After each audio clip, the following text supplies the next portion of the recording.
Here is a fun fact. The Air Force, the United States Air Force, was created as an independent branch of military service in 1947.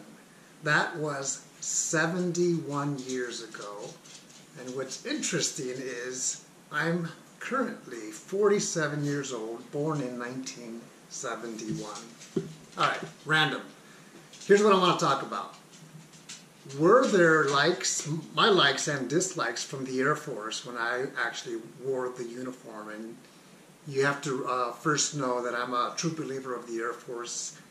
I've never said it's a perfect team. And there's a lot of good things and things that kind of annoyed me, but here's what it is. It's nothing too bad at all. But the likes, I have a list here. The mission, what we get to do globally with people that we may not even know. In other words, other airmen, other service members who have come in before us or after us. However, we were trained similarly to make the mission happen. And that's the thing, it's the mission. Second thing is the people. The people is one of the things that I've really enjoyed over my 22 years of service in the Air Force. I served enlisted officer, active duty reserve, and I'm currently serving as a civilian, so it's a different chapter. But the people, there's a lot of things that I've talked about in other videos, which are travel, the opportunities, the benefits, the medical, education. There is a great education program that the Air Force offers for service members with tuition assistance, with the post 9/11 GI Bill. Part of that education is the technical training that we receive as individuals. We're going to be assigned a job and then learn how to do that job, learn how the Air Force wants us to do that job. The next thing is the structure, which is one of the reasons why I joined. For the most part, when I go back to talking about people, is we're on the same page as far as getting that job done. One of the things that I did like while I served was that it's currently a volunteer force, meaning people that are in because they chose to join, they chose to enlist or to commission. There is no draft going on. Physical fitness is a big part of the Air Force, and that's one of the things that I loved. And at first I would do it because you have to do it, whether it's at basic training, technical training, or at your base. Sometimes whether it's once a week or once a month that you have to do unit physical fitness. I know the Army does it every day, so props to the Army for doing it. But staying fit is one of the things that the Air Force definitely wants us to do, and that's a good thing. It benefits us, even me after I retired. It's very family oriented. The Air Force supports families. I came in with my wife and my son. I served, they followed me, but there's programs on the actual base for families, whether it's the Child Development Center, daycare, or sports on base, or potlucks, things like that. So it's very family oriented.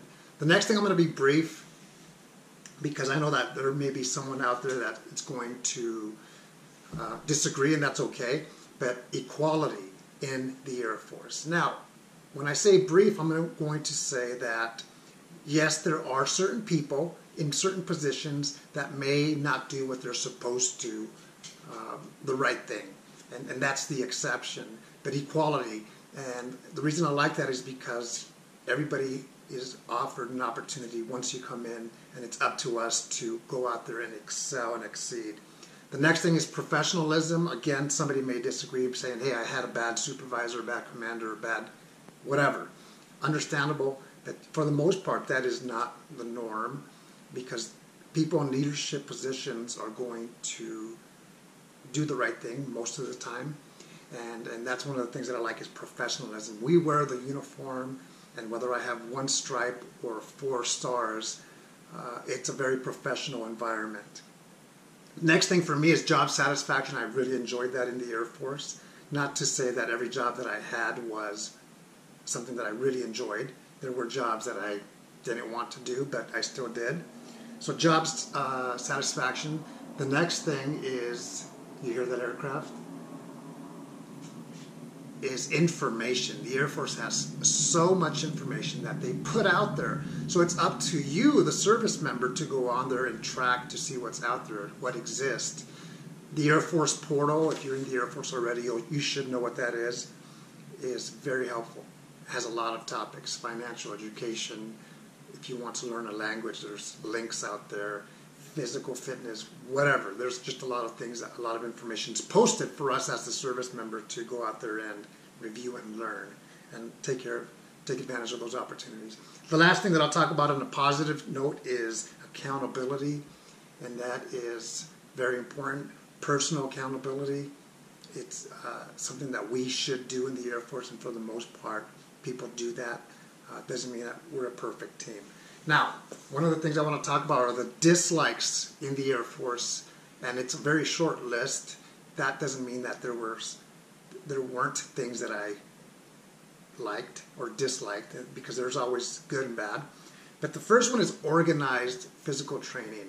I was never a fan of that. I like to do my own thing when it comes to working out. I want to go into the gym, do my workout, and go out. The next thing is mandatory fun. It's not something that I liked when I was in either. I usually work with the people that I worked, but those are my teammates.